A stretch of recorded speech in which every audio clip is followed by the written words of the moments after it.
아멘. 오늘 말씀의 제목은 일상 속에서 빚어지는 성품입니다. 여러분들은 여러분들의 성품을 어떻게 하나님 앞에서 가꾸고 계십니까? 나의 성품은 하나님이 보시기에 기뻐하실 만한 성품이십니까? 베드로는 당신이 신의 성품을 물려받았다고 말합니다. 오늘 본문 말씀 앞절에 보면 4절에 이로써 그 보배롭고 지극히 큰 약속을 우리에게 주사 이 약속으로 말미암아 너희가 정욕 때문에 세상에서 썩어질 것을 피하여 신성한 성품에 참여하는 자가 되게 하려 하셨느니라 라고 말씀하고 있습니다. 보배롭고 지극히 큰 약속이라 함은 하나님께서 우리에게 주신 예수 그리스도, 그분의 구속으로 인한 우리에게 영원한 생명을 허락하셨음을 하나님께서 말씀하고 계십니다. 그런데 이 예수님의 구속은, 예수 그리스도는 그분의 삶과 그분의 성품과 그분의 사역 모두가, 그분의 전 존재가 우리로 하여금 이 세상에서 썩어질 것을 피하여 하나님의 신성한 성품에 참여하게 되었다라고 말씀하십니다. 이 말은 다시 말하면 예수님께서 십자가의 구속으로 인해 우리가 그리스도 안에 거하게 되었기에 이 그리스도 안에서 우리는 이 예수님의 성품을 가진 자로 여겨지게 되었다라는 것입니다. 그런데 이 신성한 성품에 참여하였다라는 말은 우리가 원천적으로, 우리의 근본적으로 태생으로부터 이 신성한 성품을 가지고 태어난다라는 말과는 다른 것입니다. 여기서 표현하고 있듯이 신성한 성품에 참여케 되었다라는 것입니다. 다시 말하면 우리가 예수 그리스도 안에 있다라는 이 사실을 명확하게 알고 그 이후에 우리는 이 신성한 성품에 참여케 되었다라는 것을 우리 삶에서 확증해 나가야 한다라는 것입니다. 이것이 바로 하나님을 아는 지식인 것입니다. 하나님을 아는 지식은 우리가 세상에서 공부하듯이 어떠한 이론을 정립하고 그것을 공부해서 체계화시키고 그것을 내 마음에 체화한다라고, 나의 삶에 체화한다라는 그러한 성질을 가진 공부가 아니라, 하나님의 지식은 이미 하나님께서 이루신 그 십자가의 구속이 나에게 이루어졌음을 성령을 통해 내 삶에서 확증하는 것입니다. 성령께서는 제가 저번 주에도 말씀드렸듯이 하나님께서 이루신 이 구속을 우리 삶에서 실제가 되게 하는 역할을 하십니다. 그 누구도 자연적으로나 초자연적으로나 성품이 완성된 가운데 태어나지 않습니다. 스스로 성품을 만들어야 합니다. 또한 습관을 가지고 태어나는 것도 아닙니다. 우리는 하나님께서 우리 안에 넣으신 새 생명을 근거로 습관을 만들어야 합니다.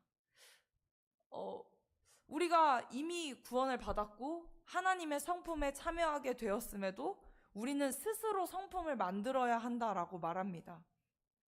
이것은 다시 말하면 포도나무이신 예수 그리스도께 붙어 있는 자는 열매를 맺을 수밖에 없다라는 말과 같은 것입니다.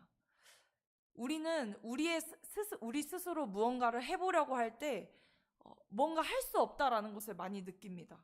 오늘 본문 말씀에서 너희가 더욱 힘써 너희 믿음의 덕의 지식을, 지식의 절제를, 절제의 인내를, 이것을 보기만 해도 우리는 숨막히는 것 같습니다. 우리 스스로에게는 이러한 것이 없다는 것을 우리 삶에서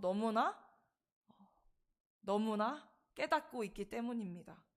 그래서 예수님은 포도나무이신 나에게 너희가 붙어 있을 때 내가 너희 안에 거하고 너희는 내 안에 거한다 라고 말씀하십니다.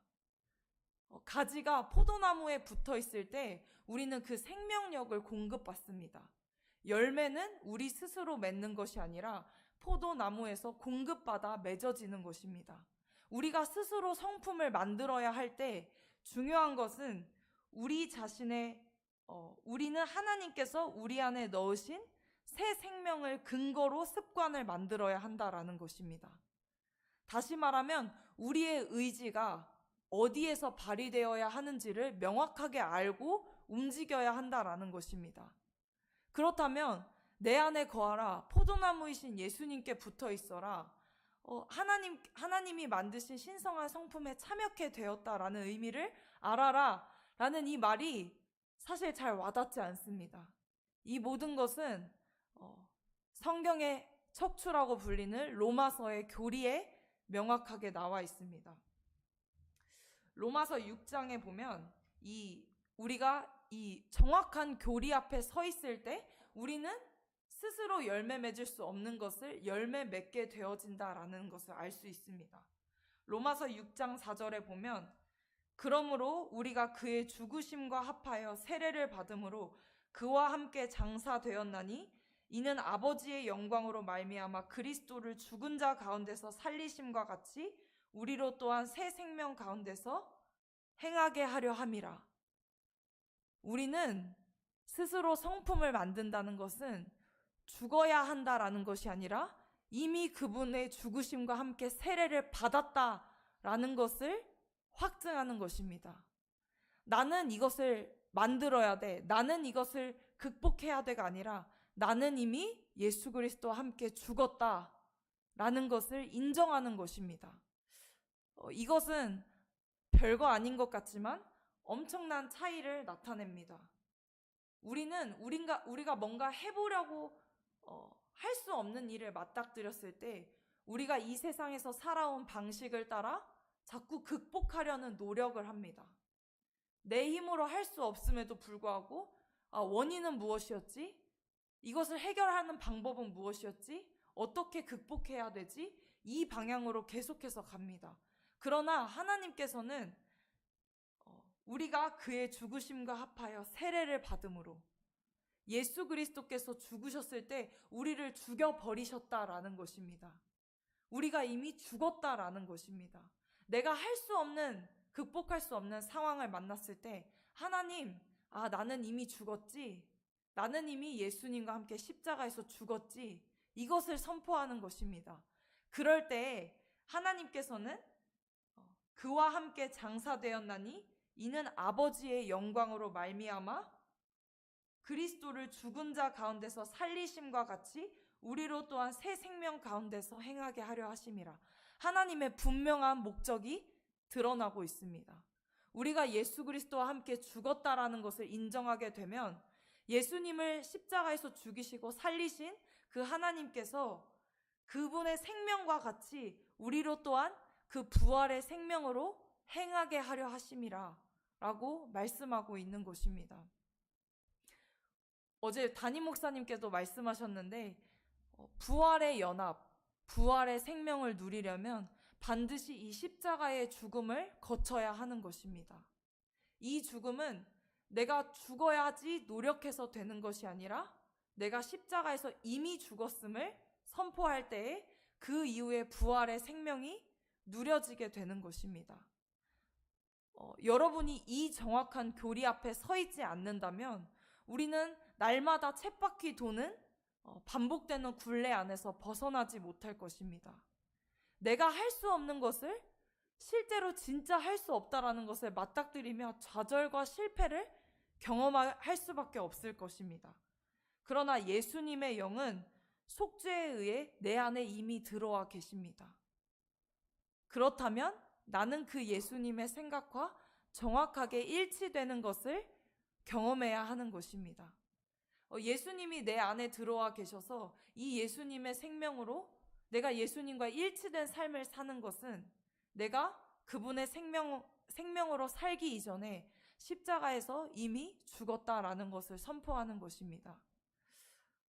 어제 챔버스 목사님의 지적인 문제, 돈 문제 등 그것이 무엇이든 인간 삶의 모든 영역에서 주님 안에 거해야 합니다.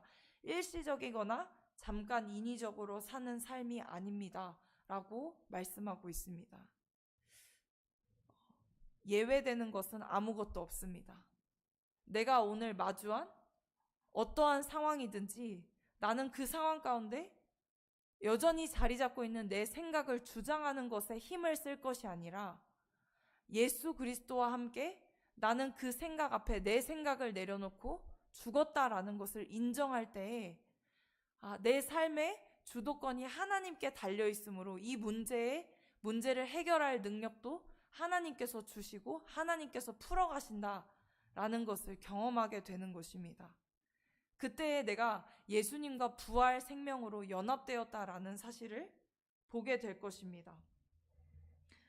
우리는 자신의 완벽함과 눈부심을 드러내는 삶이 아니라 일상생활 속에서 하나님의 은혜의 기이함을 드러내도록 창조되었습니다. 세상에서도 어떻게 보면 같은 논리가 펼쳐지고 있습니다. 공부를 할 때에도, 운동을 할 때에도, 어떠한 일에 성취를 이룰 때에도 우리는 무엇인가 그 분명한 목적을 향해 분명한 목적을 설정하고 그 앞에서 내 방법과 그 목적을 향해 달려가는 방향성을 명확하게 알 때 우리는 빠르게 그 길을 갈 수 있습니다. 우리가 창조되어진 목적을 분명히 알 때에 하나님께서 우리를 통해 이루고자 하시는 것, 그리고 우리가 가장 하나님 안에서 행복할 수 있는 것을 알게 되는 것입니다. 우리는 우리의 완벽함과 눈부심이 아닌 하나님 안에서 하나님의 은혜의 기이함을 드러내도록 창조되었습니다. 하나님의 은혜의 기이함이란 예수 그리스도의 십자가입니다. 그 십자가의 죽음과 부활이 무엇인지 매일매일 이 새벽 설교에서 듣지만 내 삶 가운데서 그것이 무엇인지 알지 못한다면 우리는 우리가 창조된 목적을 모를 뿐더러 우리 삶에는 다 가졌어도 불행할 수밖에 없는 인생을 사는 것입니다. 그러나 우리가 창조된 목적을 분명히 아는 자들은 모든 것을 잃은 것 같지만 예수 그리스도 안에서 참된 기쁨과 만족을 누리면서 살아갈 수 있습니다. 그러면서 오늘 제목이 일상 속에서 빚어지는 성품이라고 말씀드렸습니다. 매일 되풀이되는 단조로움이 우리의 성품을 결정하는 시금석입니다. 영적인 삶의 가장 큰 장애는 뭔가 큰 일을 찾으려 하는 것입니다. 여러분들의 삶에서 어떠한 특별한 일이 없고 때로는 내 삶에 하나님께서 내 삶에 어떠한 특별한 일을 허락하시지 않는 것 같을 때, 심지어 그것이 고난일지라도 너무나 평범하고 단조로운 삶을 살 때 우리는 이 삶을 통해 우리의 성품을 빚으시기에 하나님께서 가장 많이 만지시는 때라는 것을 기억해야 합니다. 오늘 본문 말씀에서 말하는 우리가 믿음의 덕의 지식을, 지식의 절제를, 절제의 인내를, 인내의 경건의 형제 우애를 더하는 것은 우리에게 쉬운 일은 아닙니다. 그러나 하나님께서는 이것을 아까 말씀드렸듯이 예수 그리스도와 함께 그분을 다시 살리심으로 우리에게 새 생명 가운데서 행하게 하려 하심이라는 하나님의 목적에 따라 우리를 이것을 행하도록 만드십니다. 그렇기에 가장 중요한 것이 무엇일까 제가 생각해 봤습니다. 하나님 앞에서 묵상하는데 첫 번째로 우리는 이 십자가의 죽음의 교리 앞에 서 있지 못하다는 것, 명확한 진리 앞에 우리의 삶을 해석하는 능력이 부족하다라는 것을 깨달았고, 두 번째로는 이 정확한 교리 앞에 서 있음에도 여전히 훈련되어지지 못한 나의 본성 가운데 타협하는 것을 우리가 볼 수 있었습니다. 그 가운데 우리는 이 정확한 교리를 알고 인내 가운데서 우리의 성품을 이 일상 가운데 훈련해야 합니다. 인내는 다시 말하면 단순히 참고 견디는 것이 아닙니다. 예수님께서 십자가에서 죽으셨을 때 얼마나 고통스러웠겠어. 얼마나 힘드셨겠어. 그 찢어지는 고통을 어떻게 감당하실 수 있었겠어 라면서 나를 버티고 무거운 수행을 하는 그런 차원이 아닙니다. 인내는 높은 지성과 영성이 함께 요구되는 것입니다. 지성이라 함은 지금의 내게 펼쳐진 이 상황을 하나님 앞에서 다른 각도로 바라보고 의미 없어 보이는 이 시간 속에서도 의미를 발견하며 나에게 희미한 그 소망을 붙들며 가는 것입니다. 거기에는 나를 내어드리는 순종이 요구됩니다. 여러분 영화 암살을 보셨습니까? 거기에서 전지현과 이정재가 둘 다 독립운동가로 나옵니다. 그런데 이정재는 나중에 그 독립운동하는 것을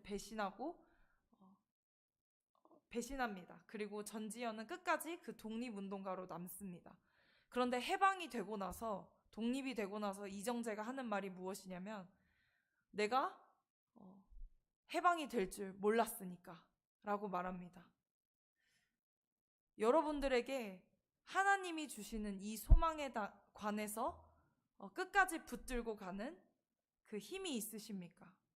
내가 정확한 교리 앞에 서 있으면 내 삶에서 인내할 수밖에 없는데 이 인내가 아닌 내 삶에서 어떠한 큰 변화를 찾는다든지 하나님께서 주시는 어떠한 그 삶의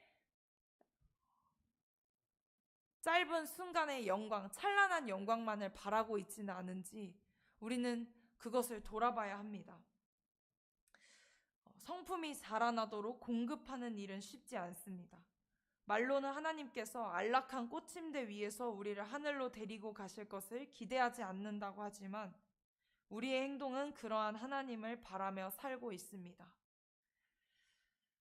여기서 공급이라는 말은 여기 베드로후서 본문에 나와 있는 더하라라는 말씀과 같은 번역으로 나와 있습니다.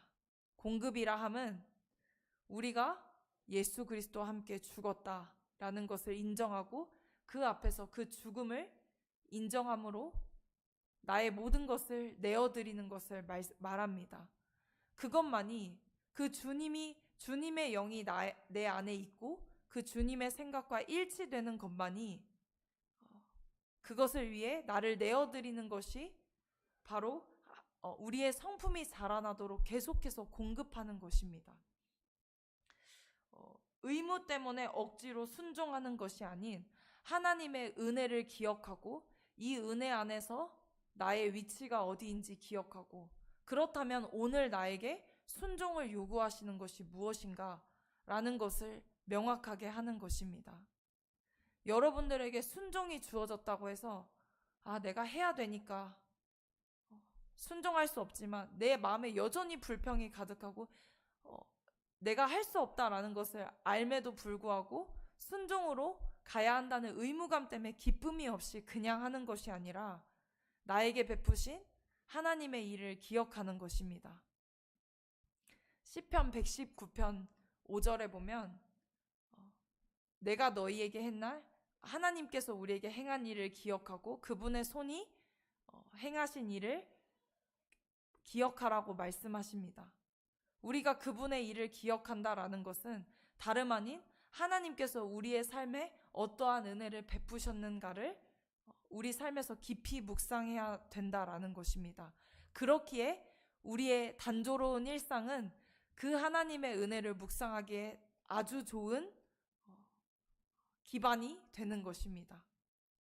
오늘의 그 일상의 삶에서 어떠한 하나님의 기적적인 순간을 바라기보다 나에게 주어진 작은 순종은 무엇인가? 그 순종을 통해 하나님이 나에게 베푸신 기억해야 될 은혜는 무엇인가? 그 길에 순종한다면 우리는 더 깊은 은혜로 인도될 것입니다. 오늘 하나님 앞에 그것을 묵상하는 하루가 되시길 기도합니다. 기도하겠습니다. 살아계신 하나님, 우리의 단조로운 일상이 우리의 성품을 빚으시기에 가장 좋은 때임을 기억합니다. 하나님, 그 앞에 서서 주님이 우리에게 행하신 일이 무엇인지를 가만히 묵상하는 자들 되게 하옵소서. 예수 그리스도의 속죄를 통해 우리 안에 계신 성령으로 말미암아 우리에게 하나님이 이루신 일을 우리 삶에서 실제로 이루어 가시는 그 하나님을 신뢰합니다. 내가 불평 가운데 답답함 가운데 있다면 여전히 우리에게 신실하게 일하고 계시는 그 하나님을 마주하는 그 믿음을 허락하시옵소서. 그 앞에 서서 인내로 오늘의 삶을 살아내게 하옵소서. 감사드리며 예수님의 이름으로 기도드렸습니다.